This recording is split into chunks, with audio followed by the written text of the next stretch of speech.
सच्चिदानंद भगवान की जय।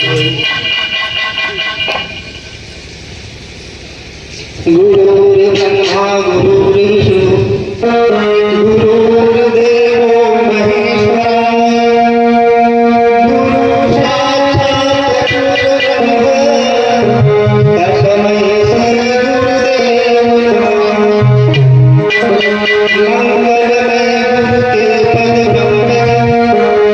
मंगलमय गुरु अमृत वाणी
ये घर की चक्की हमारे घर के माता पिता जो सारी उम्र अपना एक एक खून का कतरा बच्चों के लिए निछावर कर देते हैं, पर हम लोग अपने माता पिता को क्या देते हैं? अपमान के सिवा कुछ नहीं दे पाते। बात बात में झगड़ा करते हैं, बात बात में ईर्ष्या करते हैं, और समय आने पर उनको ये भी दोषी ठहराते हैं कि आप लोगों ने हमारे लिए किया क्या। ये आपके ऊपर ही नहीं, हर आने वाले पीढ़ी का यही दुख है। इस दुख को कौन खत्म करेगा? इस दुख को खत्म करने वाला कोई दूसरा नहीं है। इस दुख को खत्म करने वाले हम ही आप हैं। चाहे तो हम राम बन सकते हैं, चाहे तो हम रहीम बन सकते हैं, चाहे तो हम कृष्ण बन सकते हैं, चाहे तो हम मीरा बन सकते हैं, चाहे तो हम राधा बन सकते हैं, चाहे तो हम सीता बन सकते हैं, और चाहे तो फिर हम कुंभकर्ण और रावण भी बन सकते हैं। ये तो बनना जन्म के दाता माता पिता है, कर्म के दाता आप सभी। माता पिता तो जन्म दे सकता है, पर कर्म तो आप ही सभी को करना है। छोटा सा भजन बड़े मध्यम ताली बजाते हुए और परमात्मा का ध्यान करते हुए छोटा सा भजन के गा लीजिए। इसके बाद थोड़ी सी कथा आप सभी के सामने, और सभी लोग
एक नगर में बहुत बड़ा जंगल था।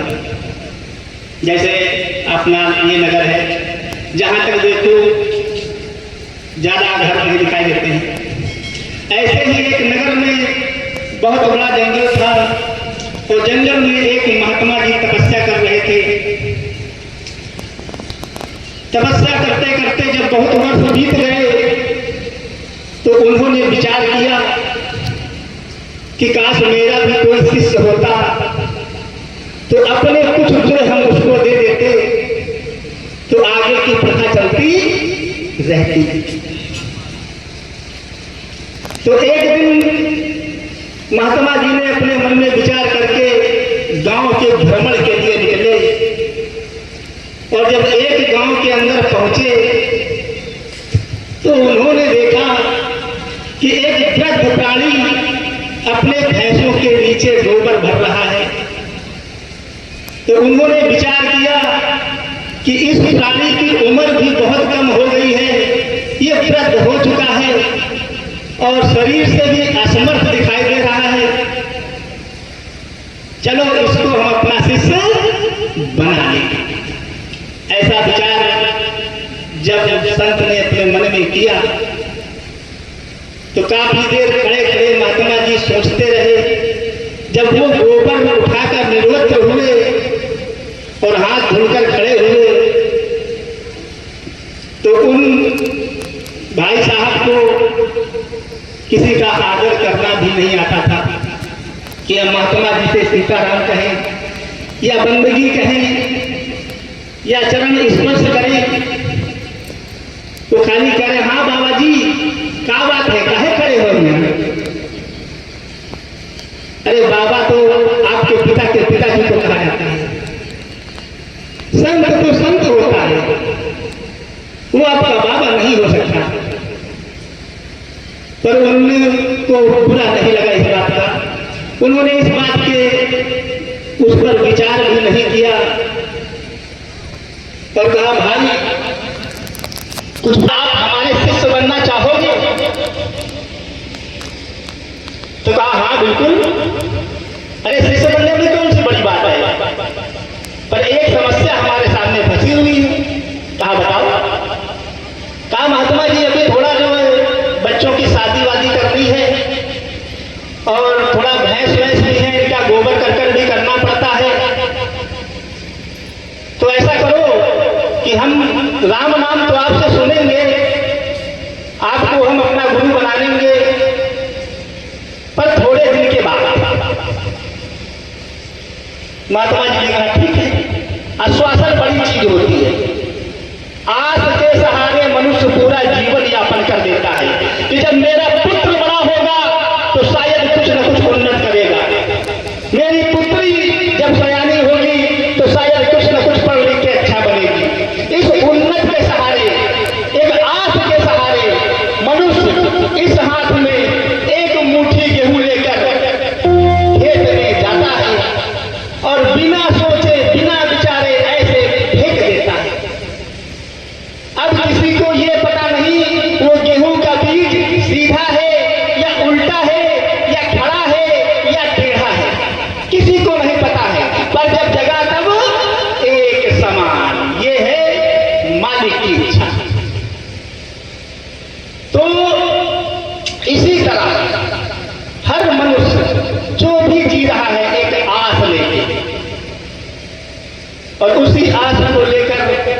महात्मा जी जब वापस चले गए तो कुछ दिन के बाद जब वापस आए तो देखा कि भाई साहब बैठे हुए हैं चारपाई पे। तो कहा क्यों भाई, अब तो आपके बच्चों की शादी हो गई है, अब तो आप काम काज के योग्य भी नहीं बचे हैं। अगर आपकी इच्छा हो तो राम नाम सुना दे, आपको अपना शिष्य बना ले, जो हमारे पास गुण है वो आपको प्रदान कर दे। तो कहा अरे गुरु जी फिर वही बात आप करने आ गए यहाँ पर। अरे अभी बड़े काम है, अभी देखो छठ का नाती है, वही क्या खिलाई रहे, हारे वाले गए थे ख्याति लगता कि थे थोड़ा वहीमा समय नष्ट हो रहे, कल थोड़े दिन के बाद आइए। तो कहा ठीक है। तो वो भी आस बहुत बड़ी थी। फिर उन्होंने विचार किया कि शायद अब तक कोई काम बन जाए। कुछ वर्ष बीतने के बाद जब महात्मा जी उनके घर फिर पहुंचे और उनसे कहा अरे भाई आपके पिताजी कहाँ गए। तो बेटा ने बोला क्या करें, पिताजी मर गए। कहा अरे पिताजी मर गए, कहा हाँ स्वर्गवास हो गए, अरे हाँ तो गए कहाँ। कहा आप ही देख लो, अब हम का जाने कहाँ गए।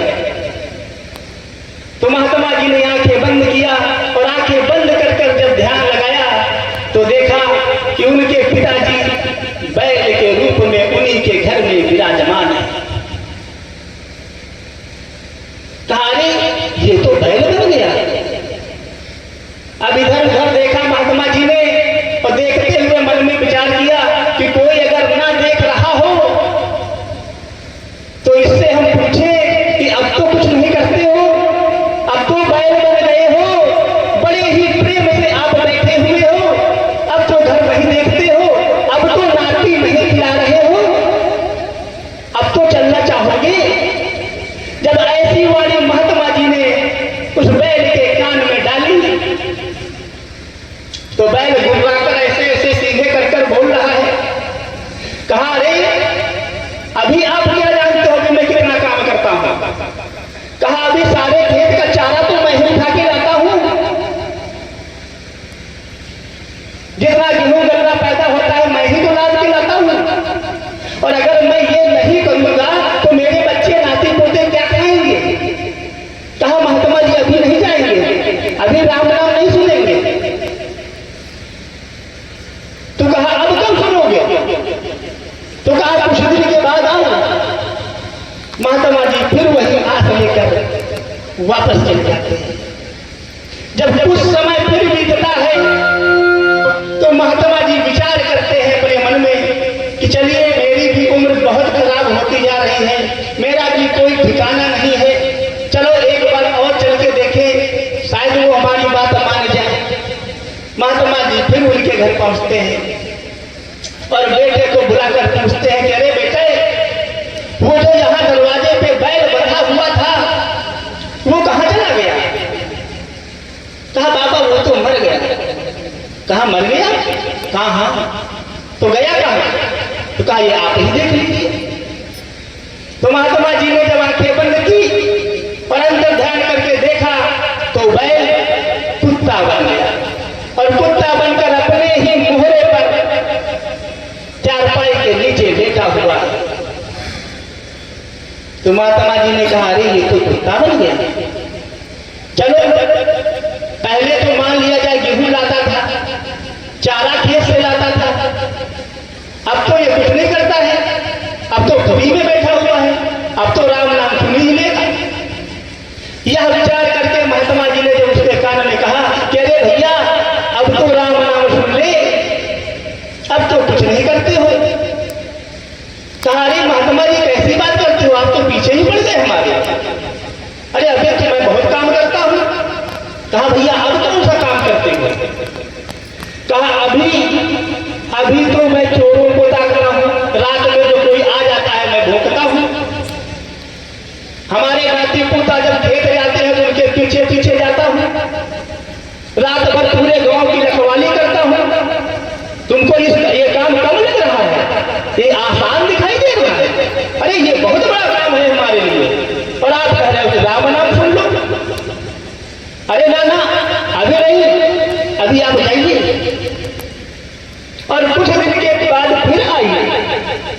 तब हम सोचेंगे कि राम नाम सुनेंगे या नहीं। महात्मा जी वही आस लेकर फिर वापस चले जाते हैं। कुछ दिन के बाद फिर एक दिन सोचते हैं, मन में विचार करते हैं कि चलो एक बार फिर प्रयास करके देख लिया जाए। आस बहुत बड़ी चीज होती है। इसी आस के सहारे पूरा जीवन मनुष्य जी जाता है। फिर महात्मा जी उनके दरवाजे पहुंचते हैं और उनके पुत्र से पूछते हैं, पुत्र वो जो कुत्ता यहाँ पर पड़ा हुआ था वो कहाँ गया? कहा बाबा जी वो तो मर गया। अरे कहा वो भी मर गया? कहा हाँ। तो कहा कहाँ गया? कहा आप ही देख लो।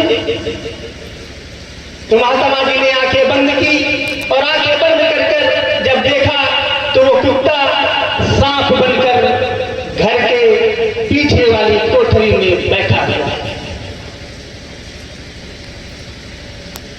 तो उन्होंने जब विचार किया और देखा कि ये तो सांप बनकर पीछे वाली कोठरी में बैठा हुआ है, तो इसको कैसे निकाला जाए? तब तक उधर से अंदर से एक नाती दौड़ता हुआ चला आ रहा, चिल्लाते हुए कि अरे भाई सांप निकल आया, सांप निकल आया, सांप निकल आया। सभी घर वाले हड़बड़ा गए और हड़बड़ा के देखा, कहा कहां सांप निकल आया? कहा वहां गेहूं के बीच में पीछे वाली कोठरी में बैठा हुआ है। कहा अच्छा। तो कहा महात्मा जी देखिए कौन है ये? महात्मा जी बरोठे के अंदर गए, कोठरी में जहां गेहूं भरे हुए थे उसके कोने में बैठा हुआ था। तो महात्मा जी ने सांप से कहा कि अरे भैया अब तो कुछ नहीं करते हो, अरे अब तो हर चीज से निवृत्त हो गए हो, अब तो चोर नहीं ताकते हो, अब तो भोगते नहीं हो, अब तो पूरे मोहल्ले पर ज्ञान नहीं लगाते हो, अब तो राम नाम सुन लो। सांप क्या बोल रहा है? बड़ी मधुर वाणी सांप ने बोली। कहा अरे महाराज सबसे बड़ा काम तो अब मैं कर रहा हूं। कहा अरे अब कौन सा इतना बड़ा काम कर रहे हैं? कहा जितने भी मूस गेहूं खाने आते हैं उन सबको हम खा जाते हैं, कम से कम हमारे बच्चों का भोजन तो बचा रहता है, कम से कम बोरा तो नहीं चूल्हे काटते हैं। कहा यही सब बैठ कर हम ताकते रहते हैं। कहा तो फिर राम नाम नहीं सुनोगे? कहा नहीं सुनेंगे। कहा नहीं सुनोगे? कहा नहीं सुनेंगे। कहा नाती अपन सांप निकाल लो, बड़ा कटहा। जब महाराज जी ने इतनी बात कही कि नाती अपन सांप निकाल लो और बड़ा कटहा है, और देखकर पूरे लड़का बच्चा नाती लय लाठी सटौनों के ना दमादम दमादम दमादम कहते निपटा देगा। और जब वो निपट गए और जीव आत्मा उस माया से छूटी, तो मन में वो विचार कर रहे हैं कि अगर महात्मा जी की बात आज हम मान गए होते तो जो आज ये हमारी गत हुई ये गत नहीं होती। वही हाल हमारा आपका है कि सारा जीवन हम आप इसी तरह गुजार देते हैं, मालिक के चरणों में एक मिनट भी नहीं लगाते हैं। 1 घंटा चुगली करने का समय है, पर 1 मिनट मालिक का ध्यान करने के लिए समय नहीं है। अब वो क्या कह रहे हैं? चलो ये चालू करो। अब वो क्या कह रहे हैं? जब सांप जी मर गए और मर जाने के बाद वो पश्चाताप और विचार कर रहे हैं। क्या कर रहे हैं? उम्र सब बोलो सच्चिदानंद भगवान की। उम्र सब धोखे मां बीती गयो, उम्र सब धोखे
प्राप्त हो जाने के बाद पश्चाताप करना पड़ता है। बोलो सच्चिदानंद भगवान की।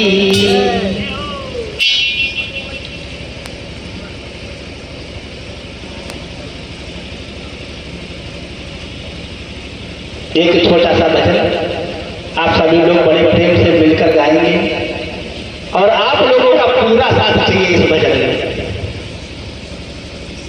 कौन कौन हमारा साथ देगा इस भजन में? सभी लोग।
नेकी पर चले और बदी से टले, ताकि हंसते हुए निकले बंदे। ऐ मालिक तेरे बंदे हम, रे मन धीरज क्यों ना धरे। ये मन ही तो है जो एक मिनट एक क्षण के लिए हमें धीरज धरने नहीं देता है। ना सोते में चैन है, ना जगते में चैन है, ना करते में चैन है, ना खाते में चैन है, ना गले में चैन है। हर वक्त दुनिया बेचैन है, हर वक्त दुनिया बेचैन है। तो सूरदास भगवान ने बहुत अच्छा दोहा लिखा था और इतना सुंदर दोहा लिखा था कि अगर आपके हृदय में ये दोहा उतर जाए तो विश्वास करिए आपका जीवन सुफल हो जाए। क्या लिखा है सूरदास जी महाराज जी ने कि रे मन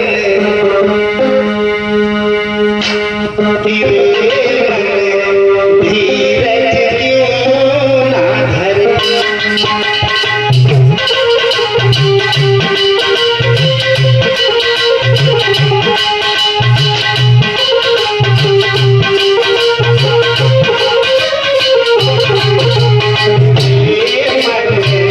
धीरज क्यों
पहले काल एक तरफ विराजमान था, सिर्फ दक्षिण। पहले काल का वास दक्षिण में हुआ करता था, पर इस कलयुग में 2000 सम्मत के ऊपर ऐसा जोर पड़े, रे मन धीरज क्यों ना धरे, रे मन धीरज क्यों ना धरे। 2026 आ गया है और सूरदास जी महाराज जी ने बड़े ही सुंदर शब्दों में लिखा हुआ है, क्या अब तो चारों तरफ काल विराजमान है, चारों तरफ आकाल मृत हो रही है, एक्सीडेंट हो रहा है, जहाज गिरा जा रहा है, ट्रेन पलटी जा रही है। 2000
चारों दिशाओं में काल विराजमान हो चुका है और कहीं पर भी बचने का कोई उपाय नहीं है।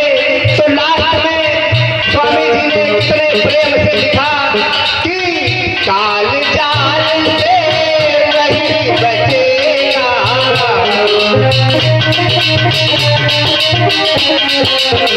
काल जाल से नहीं बचेगा।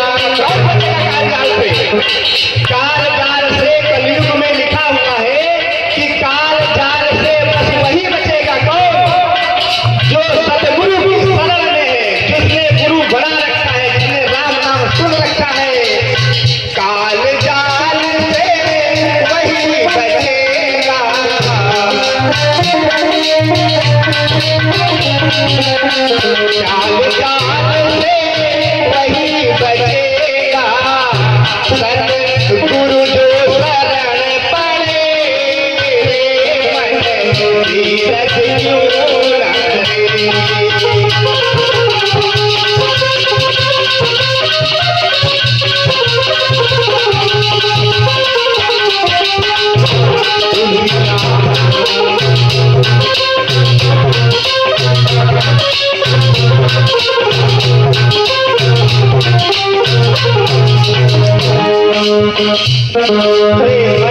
धीरज क्यों ना धरे।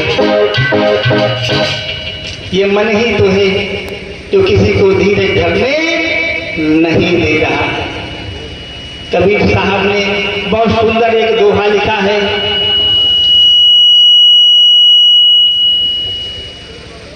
बोलो सच्चिदानंद भगवान की, आनंद कंद भगवान की, सदगुरु स्वामी की। अपने अपने घरन की सबको होते हैं पीर, अपने अपने घर की तो सबको पीर होती है। सब लोग यहाँ बैठे हुए हैं पर ध्यान घर पर लगा हुआ है। अपने अपने घरन की और सब होते हैं पीर, और उन्हें पीर सब घरन की। धन धन संत कबीर, वो सबके घर की पीर धरते हैं और हमें सिर्फ अपने घर की पीर हरना है। वो भी हम हर नहीं पाते हैं। जहाँ जाते हैं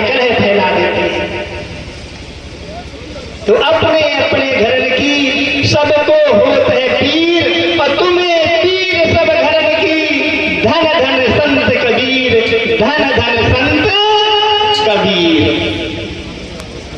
बोलो सच्चिदानंद भगवान की। हमारे बड़े भैया आ गए हैं, थोड़ा इनको भी मौका दिया जाएगा गद्दी संभालने का, क्योंकि इन्हीं की गद्दी है, वो तो जबरदस्ती हमने छीन ली है। पड़ी और गल कतरन